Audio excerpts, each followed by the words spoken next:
Assalamualaikum warahmatullahi wabarakatuh. Waalaikumsalam.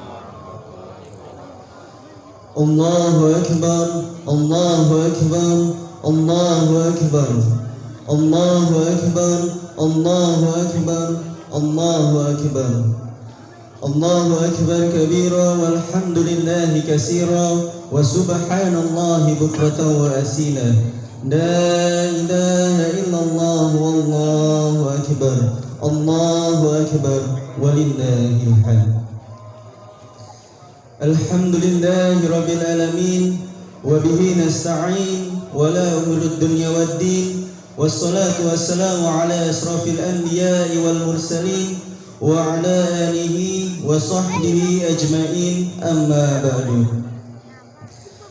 Yang saya hormati Ketua DKM Masjid Al-Madinah Bapak Muhammad Edison, yang saya hormati Bapak Ustadz Ali Sadi, yang saya hormati Bapak Ustadz Susanto, yang saya hormati Bapak Ustadz Iwan Setiawan, yang saya hormati para ustazah di lingkungan Blok O yang tidak bisa saya sebutkan satu persatu namanya tanpa mengurangi rasa hormat dan ta'zim saya.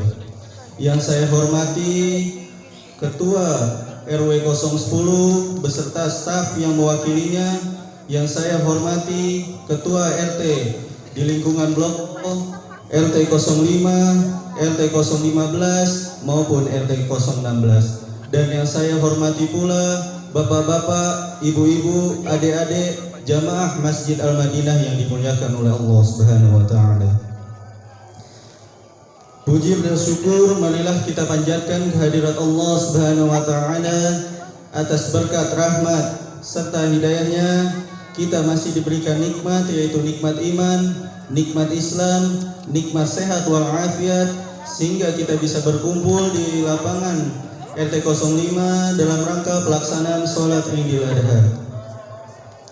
Salawat serta salam tak lupa kita haturkan dan kita junjungkan kepada baginda alam kita Nabi besar Muhammad SAW beserta keluarganya, sahabatnya, dan kita selaku pengikutnya yang insyaallah mendapatkan syafaatnya di yaumil akhir nanti. Amin, amin, ya rabbal alamin. Baik, sebelum saya mulai pelaksanaan sholat Idul Adha 1446 Hijriah, adapun susunan acara pelaksanaan sholat Idul Adha 1446 Hijriah. Yang pertama yaitu pembukaan, yang kedua adalah sambutan dari Ketua DKM Masjid Al-Madinah Bapak Ustadz Muhammad Edison, dan yang ketiga adalah tata cara pelaksanaan sholat Idul Adha.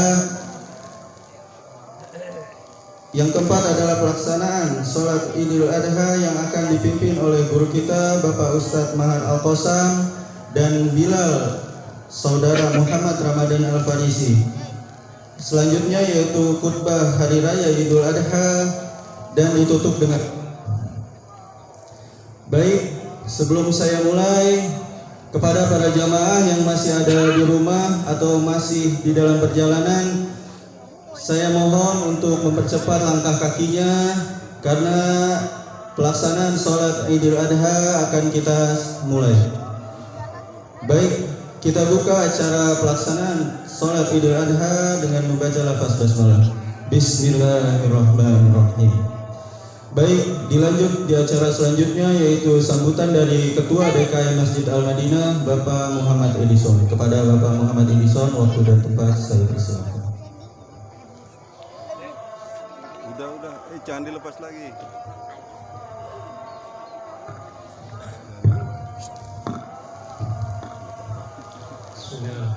Assalamualaikum warahmatullahi wabarakatuh. Waalaikumsalam. Allahu Akbar, Allahu Akbar, Allahu Akbar, Allahu Akbar, Allahu Akbar, Allahu Akbar, Allahu Akbar kabira, walhamdulillahi katsira, wa subhanallahi bukratan wa asila. La ilaha illallah, wallahu akbar, walillahil hamd.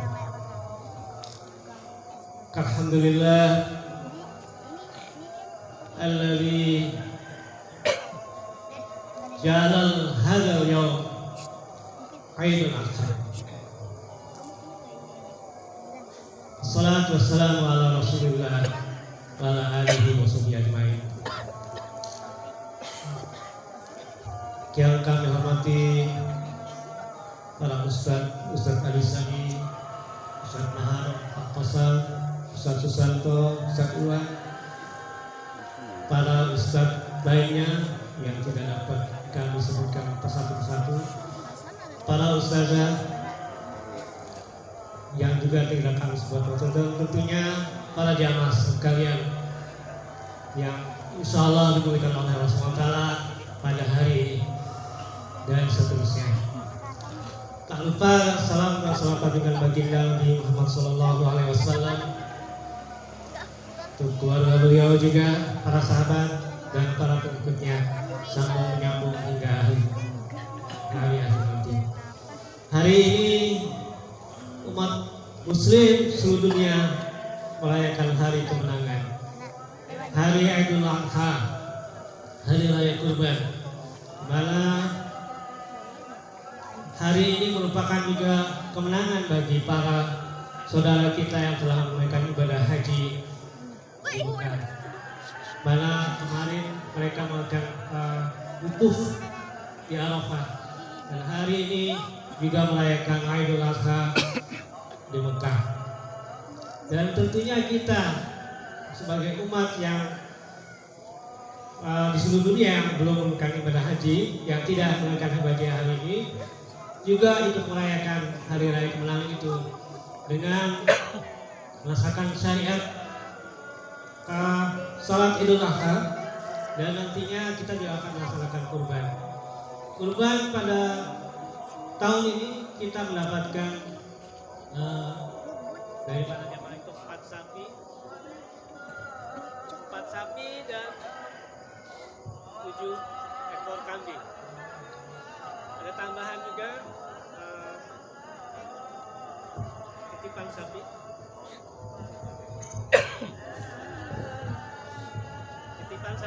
satu ekor dari PGN yang mungkin akan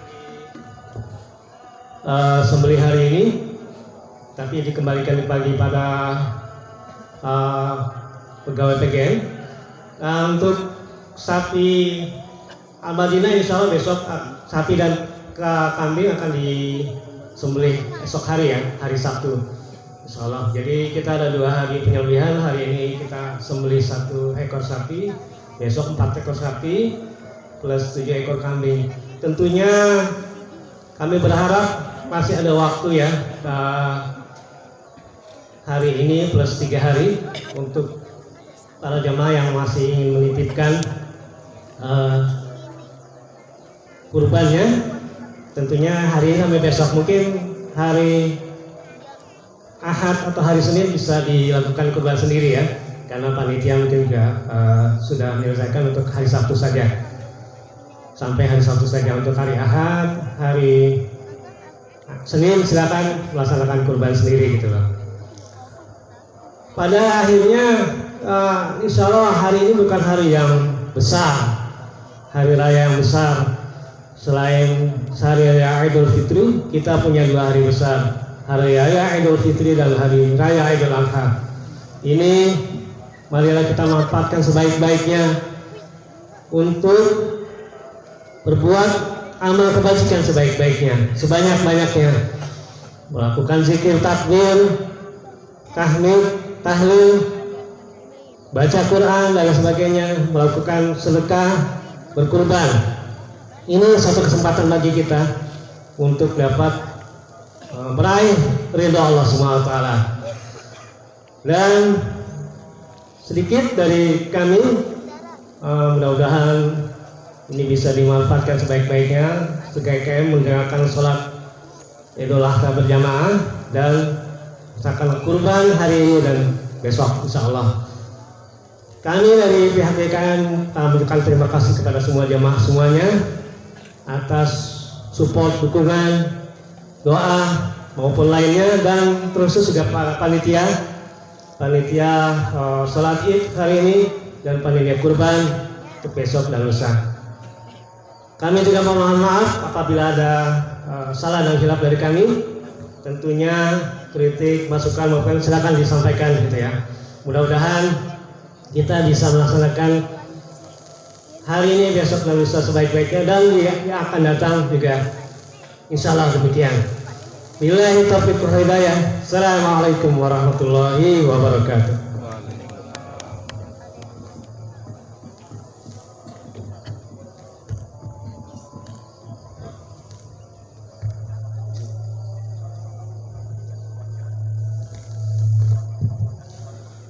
Baik, dilanjut acara selanjutnya yaitu tata cara pelaksanaan sholat Idul Adha 1446 Hijriah. Tata cara pelaksanaan sholat Idul Adha pada setiap tahunnya masih sama, yaitu kita niatkan sebelum sholat, yaitu kita membaca sholli sunnatan Idul Adha raka'ataini ma'muman lillahi ta'ala. Saya ulang kembali, niat sholat Idul Adha yaitu sholli sunnatan Idul Adha ma'muman lillahi ta'ala. Idul Adha terdiri dari 2 rakaat dan setiap rakaat terdiri di rakaat pertama sebanyak 7 takbir dan di rakaat kedua sebanyak 5 takbir. Dan di sela-sela takbir kita diwajibkan atau membaca subhanallah walhamdulillah wala ilaha illallah wallahu akbar. Saya ulangi kembali, di sela-sela takbir kita disunahkan membaca subhanallah walhamdulillah wala ilaha illallah wallahu akbar. Baiklah, itu dia tata cara pelaksanaan sholat Idul Adha. Baik, kita lanjut ke acara selanjutnya, yaitu pelaksanaan sholat Idul Adha yang akan dipimpin oleh guru kita Bapak Ustadz Mahar Al-Qasam dan Bilal, yaitu Saudara Muhammad Ramadan Al-Farisi.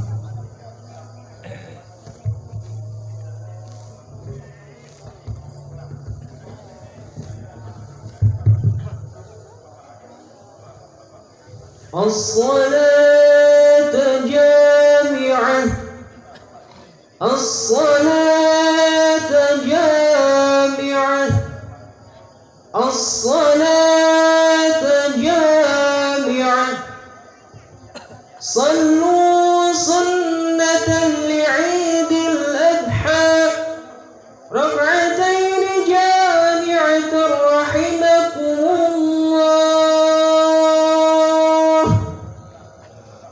صلوا سنة لعيد الأضحى ركعتين جامعة رحمكم الله صلوا سنة لعيد الأضحى ركعتين جامعة رحمكم الله.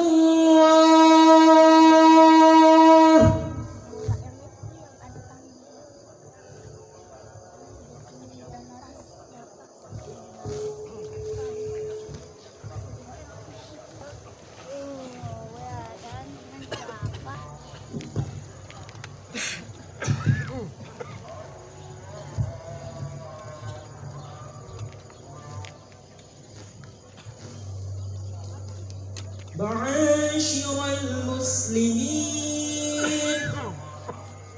معاشر المسلمين وزمرة المؤمنين رحمكم الله اعلموا أن يومكم هذا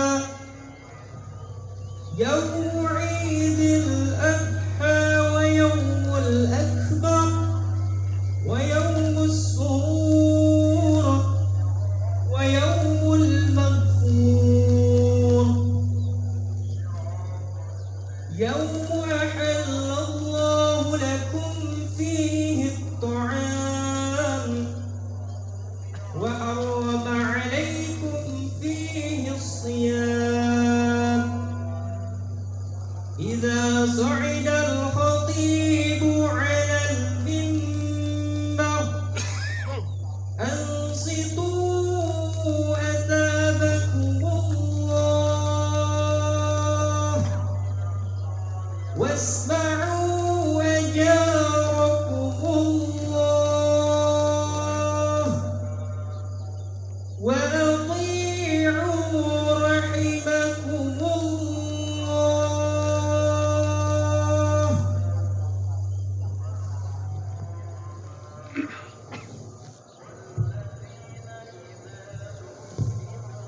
Bismillah. Assalamualaikum warahmatullahi ta'ala wabarakatuh. Salam. Allahu Akbar. Allahu Akbar. Allahu Akbar. Allahu Akbar. Allahu Akbar. Allahu Akbar. Allahu Akbar. Allahu Akbar kabira walhamdulillahi katsira wa subhanallahi bukratan wa asila. La ilaha illallah wallahu akbar. Allahu akbar walillahil hamd. Alhamdulillah alladzi khalaqal mauta wal hayata liyabluwakum ayyukum ahsanu amala. Asbahna ala fitratil Islam wa kalimatil ikhlas wa ala dini nabiyina Muhammadin sallallahu alaihi wasallam wa ala millati abina Ibrahim hanifa wa makana minal musyrikin. Ashhadu an la ilaha illallah wahdahu la syarika lah wa ashhadu anna Muhammadan abduhu wa rasuluhu la nabiyya ba'dah. Ya ayyuhalladzina amanu taqullaha haqqa tuqatih wa la tamutunna illa wa antum muslimun. Wa qala Allah ta'ala fil Qur'anil Karim, a'udzu billahi as-sami'il 'alim minasy syaithanir rajim. Bismillahirrahmanirrahim.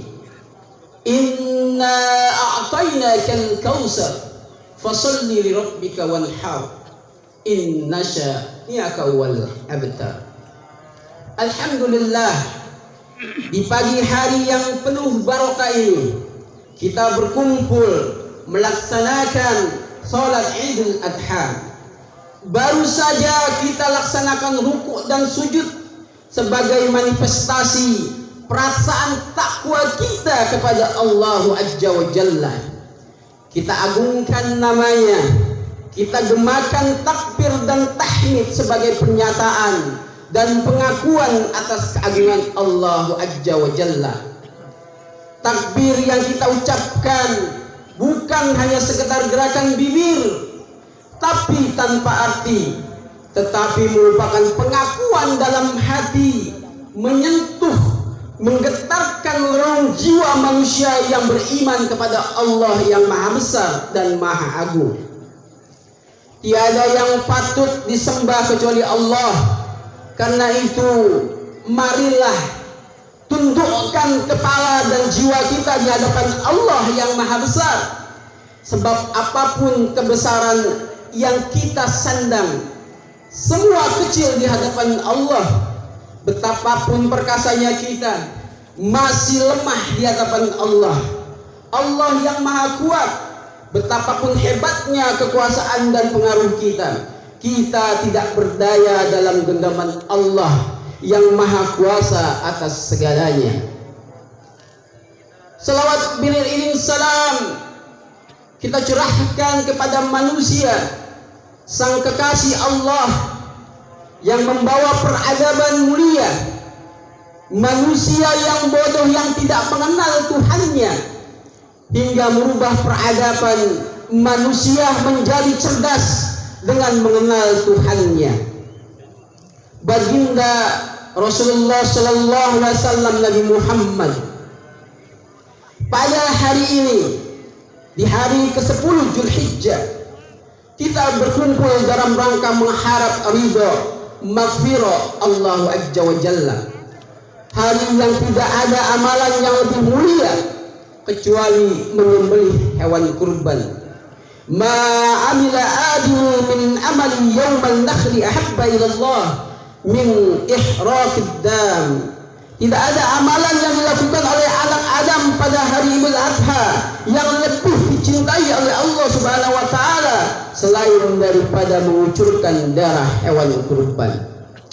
Allahu Akbar, Allahu Akbar, Allahu Akbar. Hari yang mulia kita, hari yang selalu di setiap bulan Zulhijjah di tanggal 10 kita akan mengenal, kita akan selalu mengingat sebuah peristiwa seorang nabi yang Allah Subhanahu wa taala jadikan kekasihnya yang penuh hidupnya dengan ujian oleh Allah Subhanahu wa taala. Nabi besar Nabi Ibrahim alaihissalam, seorang nabi yang mulia yang bergerak Allah ini diuji dengan ujian dan cobaan. Bahkan ujian Nabi Ibrahim mulai dari ayahnya, orang tuanya, masyarakatnya atau umatnya, hingga ujian keluarganya. Ujian yang pertama adalah ujian kondisi ayahnya yang tidak beriman kepada Allah. Ayahnya adalah penyembah berhala. Tugas berat bagi Nabi Ibrahim untuk mengajak ayahnya agar jangan berbuat syirik kepada Allah Azza wa Jalla. Arja tattakhidhu asnama aliha inni araka wa qaumaka fi dhalalin mubin. Dan ingatlah di waktu Ibrahim berkata kepada ayahnya, wahai Azar, layakkah engkau menjadikan berhala sebagai Tuhan-Tuhanmu? Sesungguhnya aku melihat engkau dan kaummu dalam kekeliruan yang nyata. Isqala li abihi ya abati lima ta'budu ma la yasma'u wa la yubsiru wa la yughni anka syai'a. Ingatlah ketika ia berkata kepada wahai ayahku, mengapa engkau menyembah sesuatu yang tidak mendengar, tidak melihat, dan tidak dapat menolong engkau sedikit pun. Ya abati inni akhafu an yamsaka 'adzabun minar rahman fatakuna lisyaitani waliya. Wahai bapakku, sesungguhnya aku khawatir bahwa kamu akan ditempa azab dari Tuhan yang Maha Pemurah, maka kamu menjadi kawan syaitan. Surat Maryam ayat 45. Lihatlah bagaimana Nabi Ibrahim melakukan dakwah tauhid kepada ayahnya dengan ungkapan yang sangat lembut dan ucapan yang baik. Namun selembut apapun Nabi Ibrahim mengingatkan ayahnya, tetap saja yang didapatkan adalah ancaman dan umpatan yang kotor. Qala aradihu ya Ibrahim la in lam tantahi la raj'amannaka wahjurni maliya. Benarkah kamu kepada Tuhan-Tuhanku, hai Ibrahim? Bencikah kamu kepada Tuhan-Tuhanku, hai Ibrahim?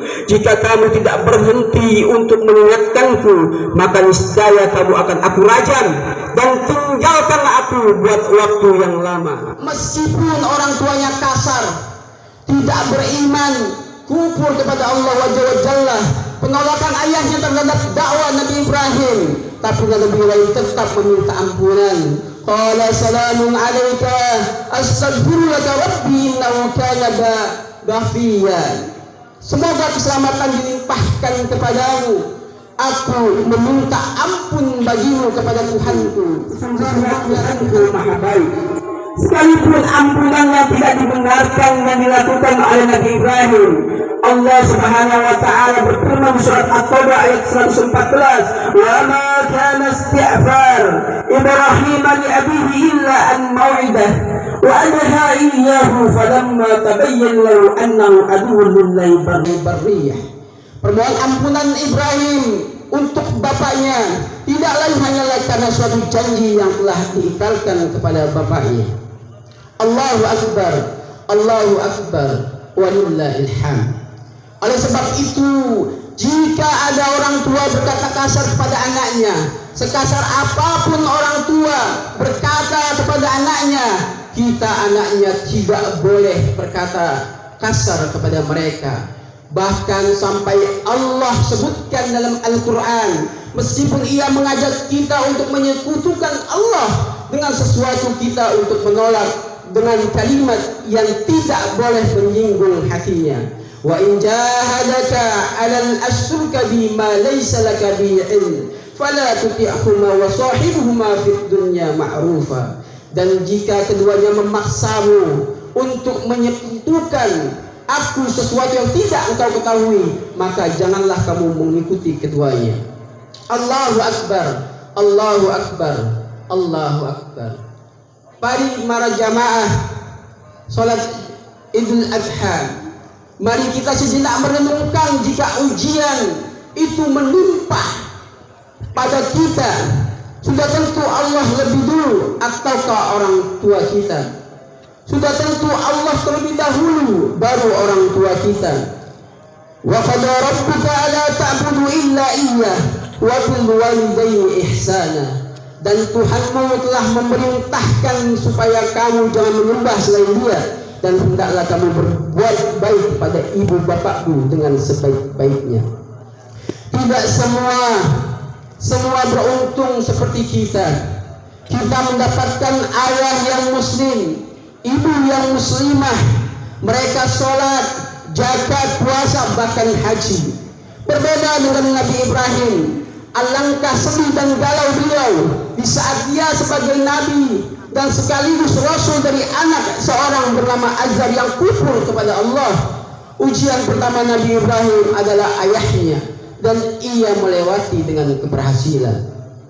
Ujian selamatnya dari ayahnya, Ibrahim berhadapan dengan umat yang menyembah berhala. Setelah lepas dari ujian bapaknya, ia diuji oleh Allah Subhanahu wa taala dengan umatnya.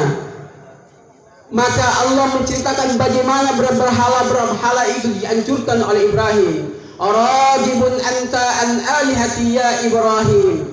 Bencikah kamu kepada Tuhan-Tuhanku? Mereka marah, mereka benci dan murka. Hari itu juga mereka mengumpulkan kayu bakar. Dengan ujian dari umatnya yang ingin menghukum dirinya karena menghancurkan berhala, Allah Subhanahu wa taala berfirman, qalu banu lahu bunyanan fa'alquhu fil jahim fa'aradu bihi kaidan faj'alnahu lis-safirin. Jadikanlah suatu bangunan untuk membakar Ibrahim dalam api yang nyala. Mereka hendak melakukan tipu muslihat. Namun ketika itu pertolongan langsung datang dari Allah. Ibrahim tidak gentar ancaman dan eksekusi mereka. Ibrahim hanya berdoa kepada Allah, hasbunallah wa ni'mal wakil. Cukuplah Allah bagi kami dan sebaik-sebaik penolong. Allah tidak akan menyia-nyiakan hamba-Nya yang membela agamanya. Allah kabulkan doa Nabi Ibrahim. Allah pun menyuruh api agar dingin dan memberikan keselamatan kepada Nabi Ibrahim. Qulna ya naru kuni bardan wa salama ala Ibrahim. Hai api, menjadi dinginlah dan menjadi keselamatan bagi Ibrahim. Allahu Akbar, Allahu Akbar, Allahu Akbar. Setelah ujian yang dihadapi umatnya, Nabi Ibrahim tidak lepas dari ujian. Selesai dengan ujian kufur orang tuanya dan masyarakat atau umatnya, Nabi Ibrahim mendapat ujian, yaitu ujian pernikahan. Beliau telah lama menikah dengan Siti Sarah, namun belum diberi anak. Lalu menikah lagi dengan Sayyidah Hajar, juga belum dikaruniai anak. Ibrahim selalu berdoa di waktu pagi dan sore, di waktu siang dan malam, meminta Rabbi habli minas salihin. Ya Tuhanku, anugerahkan kepadaku seorang anak yang termasuk orang-orang yang soleh. 86 tahun umurnya, Allah kabulkan karunia anak seorang bernama Nabi Ismail. Allahu Akbar, Allahu Akbar, Allahu Akbar. Ujian untuk Nabi Ibrahim tidak berhenti sampai di situ. Berikutnya beliau diuji dengan kembali oleh Allah. Ismail, anak yang baik, anak yang soleh, selalu taat kepada kedua orang tuanya. Allah Azza wa Jalla memerintahkan Nabi Ibrahim untuk menyembelihnya, anak kesayangannya itu. Qala ya bunayya inni ara fil malam anni asbahuka fanzur madza taraka qala.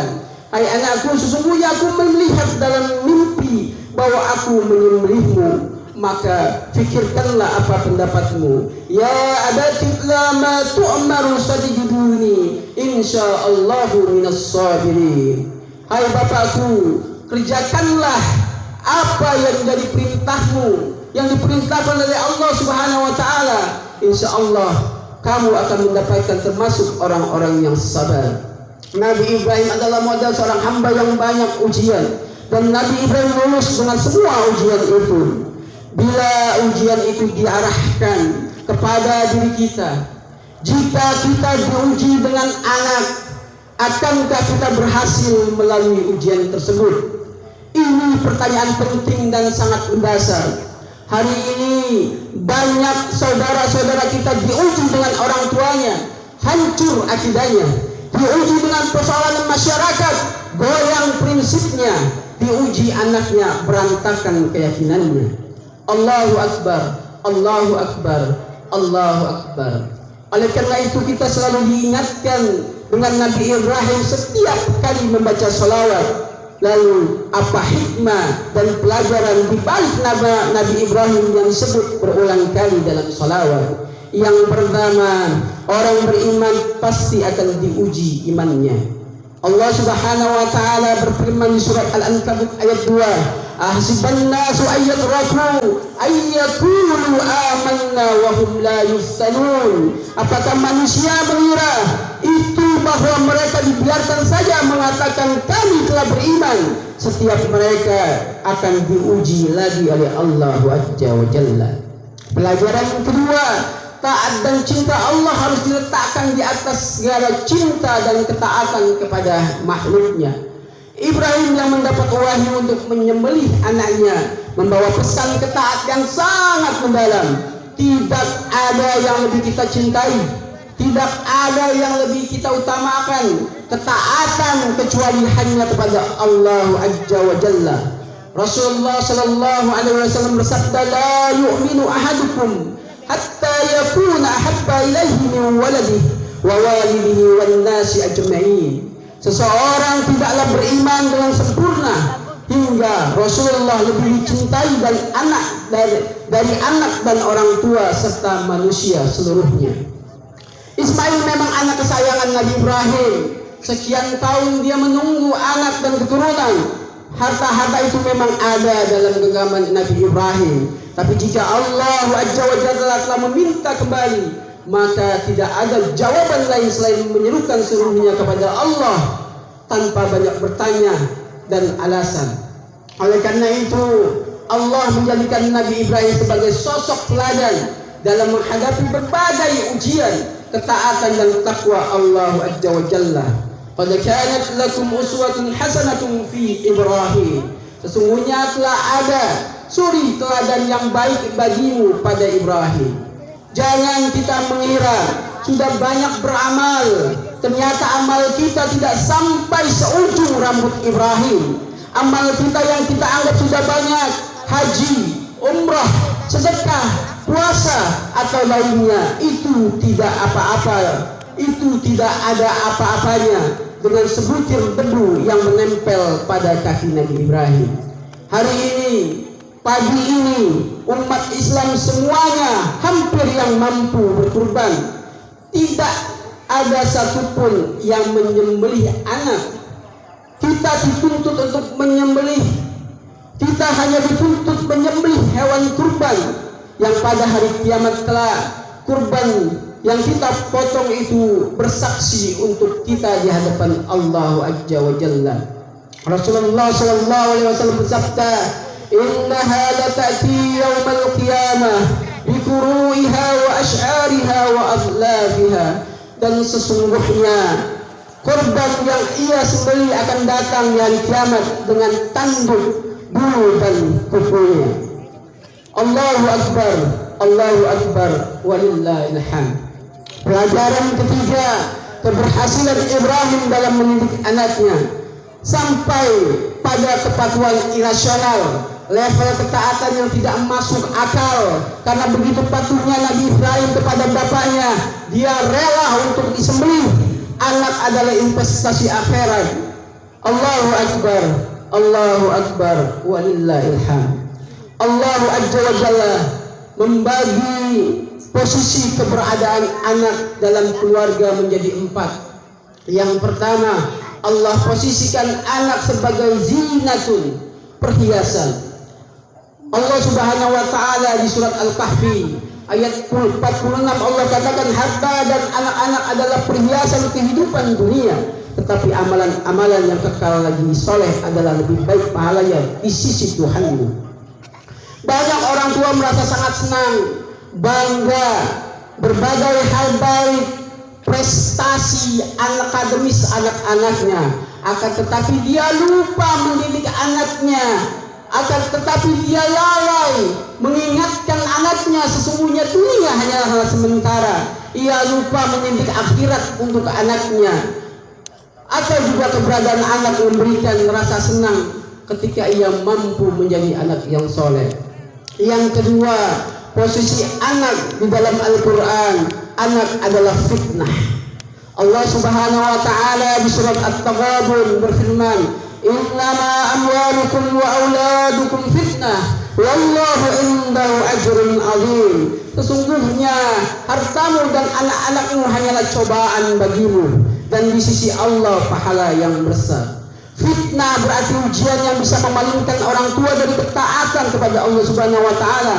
Fitnah adalah bisa terjerumus dalam perbuatan maksiat. Anak juga bisa menjadi fitnah bagi orang tuanya yang salah dalam mendidiknya. Maka berhati-hatilah, jangan kita terlena dan tertipu sehingga kita melanggar perintah Allah. Kelak kita menjadi orang-orang yang bertanggung jawab di hadapan Allah tentang apa yang kita ajarkan kepada anak-anak kita. Yang ketiga, anak di posisi yang digambarkan dalam Al-Quran, anak adalah ad-duhun, musuh. Inilah yang paling dikhawatirkan dari 4 kedudukan anak dalam Al-Quran. Allah Azza wa Jalla berfirman di surat At-Taghabun ayat 14, "Wahai orang-orang yang beriman, sesungguhnya di antara istri-istrimu dan anak-anakmu ada yang menjadi musuh bagimu, maka berhati-hatilah kamu terhadap mereka. Dan jika kamu memaafkan dan kamu santuni serta ampuni mereka, maka sungguh Allah Maha Pengampun dan Maha Penyayang." Anak yang menjadi musuh orang tuanya adalah anak yang melalaikan, bahkan menjerumuskan orang tuanya untuk melakukan perbuatan-perbuatan yang tidak dibenarkan oleh agama. Ayat di atas menjelaskan bahwa bisa jadi keberadaan anak menjadi sebab kedurhakaan dan kemungkaran bagi orang tuanya. Yang keempat, posisi anak di dalam Al-Quran, Allah katakan qurrata a'yun, penyejuk hati. Allah Azza wa Jalla di surat Al-Furqan ayat 74, "Dan orang-orang yang berkata, ya Tuhan kami, anugerahkan kepada kami istri-istri kami dan keturunan kami sebagai penyenang hati kami, dan jadikanlah kami imam bagi orang-orang yang bertakwa."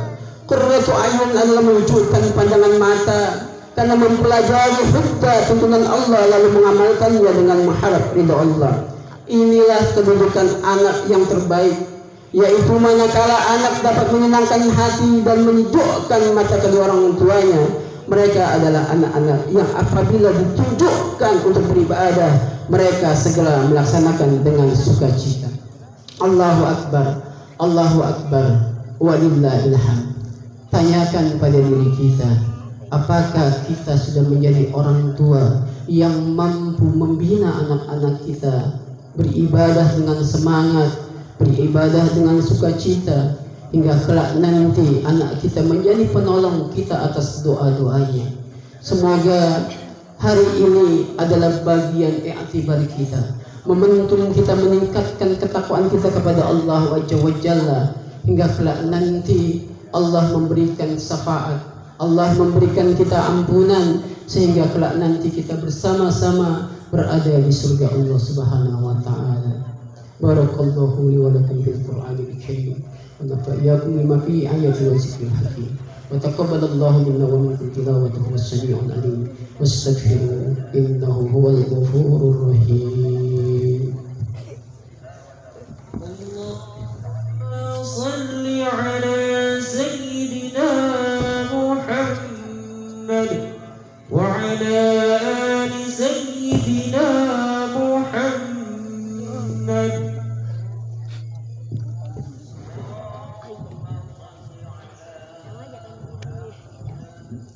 Allahu Akbar, Allahu Akbar, Allahu Akbar, Allahu Akbar, Allahu Akbar, Allahu Akbar, Allahu Akbar, Allahu Akbar kabira, walhamdulillahi katsira, wa subhanallah bukratan wa asila. La ilaha illallah wallahu akbar. Allahu akbar walillahil hamd. Alhamdulillah alladhi allafa qulubina fa asbahna bi ni'mati ikhwana. Ashhadu an la ilaha illallah wahdahu la syarika lah. Wa ashhadu anna Muhammadan abduhu wa rasuluhu la nabiyya ba'da. Wa qala Allah ta'ala fil Qur'anil Karim. A'udzu billahi as-sami'il 'alim minasy syaithanir rajim. Bismillahirrahmanirrahim.